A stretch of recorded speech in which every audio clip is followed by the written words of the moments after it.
The Haunted Mansion has a very well-documented history. That's not always the case with Disney rides. I've had to cancel video ideas because I couldn't find basic information about them.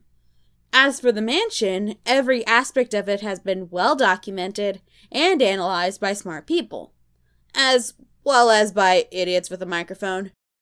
However, like any kind of history, it's not complete. A lot of the serious scholarship about the mansion didn't happen until years after the fact. By that point, the people who worked on it were either dead or very old, and not every little record or detail about the mansion has been preserved.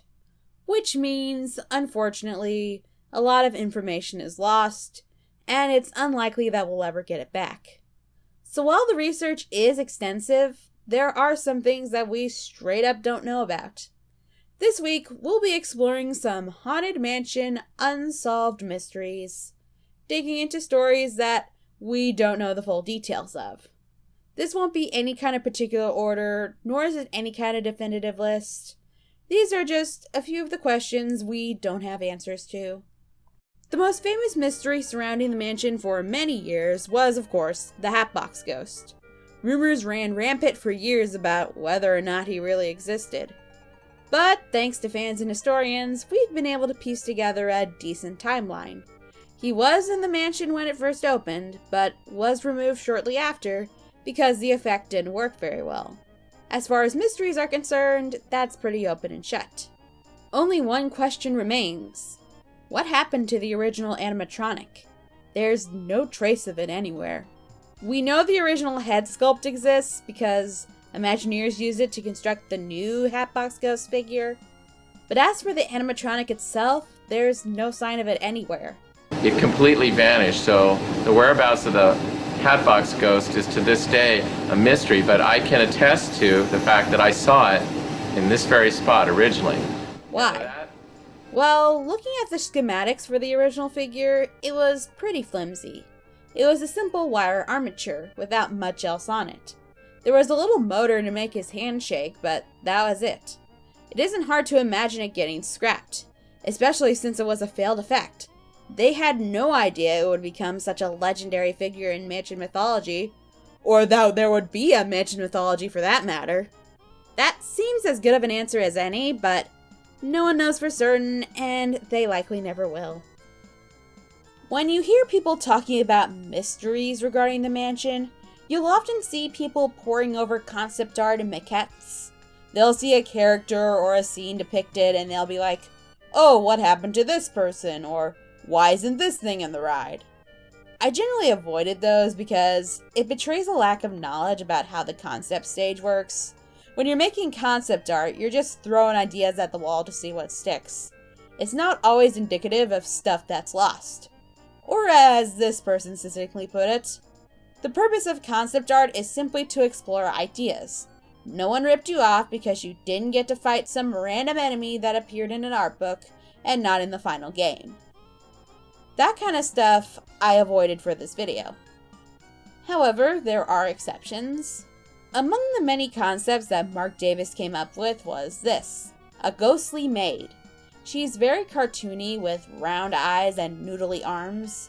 She's oiling the hinges on a door, because haunted houses have a lot of creaky doors that need their hinges oiled, I guess.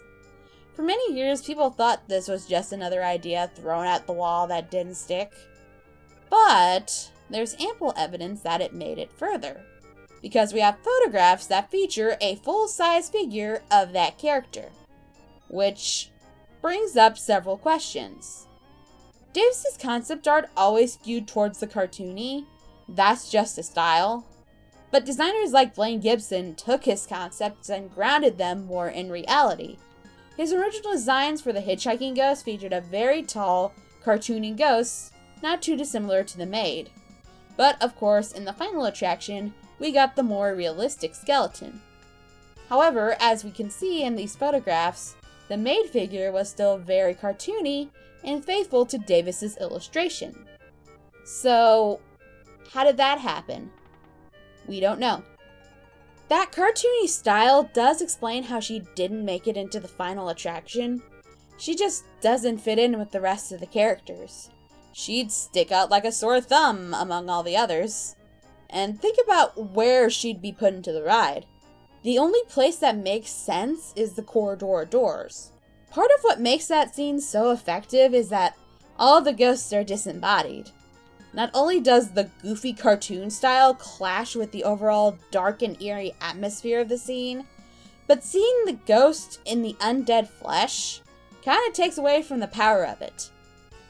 Another question still remains. What happened to that figure? It looks like it was pretty much complete, but to my knowledge at least, it's never popped up in an exhibit or any of those Disney auctions. My best guess is that it was scrapped. Again, they had no idea the mansion was going to become this big popular thing when they were developing it, so there wasn't any kind of rush to preserve this stuff, especially if it never made it into the finished attraction. But as far as your actual fate is concerned, your guess is as good as mine. The next unsolved mystery takes us all the way across the world to Tokyo Disneyland's mansion. The mansion is pretty much an exact replica of the one at the Magic Kingdom, with only little details that are different. They're hardly worth noting, to be honest, save for one. So you're riding along through the corridor doors, having a grand old time. Then you see this. So this is a portrait of a guy, a distinguished gentleman. Seems ordinary enough, until a figure seems to push forward towards the ride vehicles. This effect and portrait exists nowhere else. This is the only mansion you can find it at. So, who is he? What's going on with that guy? I don't have an answer for you. Unfortunately, there just isn't a ton of scholarship on the Tokyo mansion. If there is any, I'm sure it isn't in English. So there's basically nothing to work with. The only information about him I could find was just wild mass guessing. My usual sources completely failed me. They didn't even mention him. Who is he? What's going on with that guy? I don't know. Like everything else in this video, if you happen to know anything about this portrait, please share your knowledge down in the comments. To finish this off, let's go to Phantom Manor, because my audience just can't get enough of it, I guess. I've generally steered away from story-related mysteries in this video, because those are a lot more up to interpretation. And, as hypocritical of me as this will sound, I don't think they're that important to the overall attraction.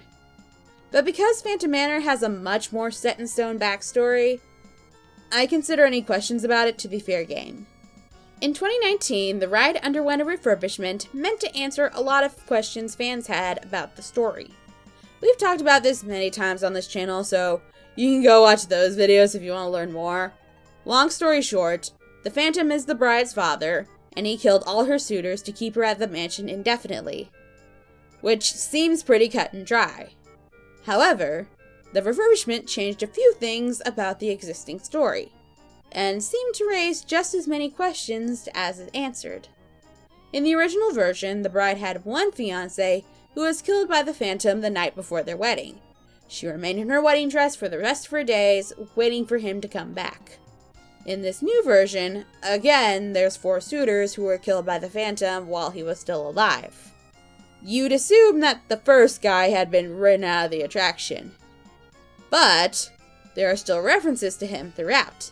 Madame Leota's spiel still makes mention of a vanishing groom, and the bride is still in her wedding dress, wandering around the mansion aimlessly. That doesn't make any sense unless the first guy is still around. But they removed all other references to him. The stretching room used to have a figure of him just being hanged by the Phantom, and a stretching portrait of him, and they removed those with the refurbishment. And all the promotional material just pretends like he never existed. Henry's daughter Melanie attracted the attention of 4 suitors, each of whom met an unexpected end. So, which one is it? Is the old groom still in the story? If he is, then why did they remove most of the references to him and act like he didn't exist? If he isn't, then why did they leave in all the other references? Like everything else in this video, I don't have any answers. And unless they do another refurb 30 years from now that tries to clear that up, I don't think we'll ever get any. But those were a few unsolved Haunted Mansion mysteries. Just a few questions about it that we don't have any answers to. Now I'll pass some different questions on to you. What do you make of any of this? Are there any other unsolved mysteries that you'd want to learn about? Whatever your thoughts, let me know down in the comments. Thank you all for your patience. Hopefully we'll be back to regular uploads very soon. But that's all the time I've got for today. Thank you so much for watching as always, and I will talk to you guys soon. Take care.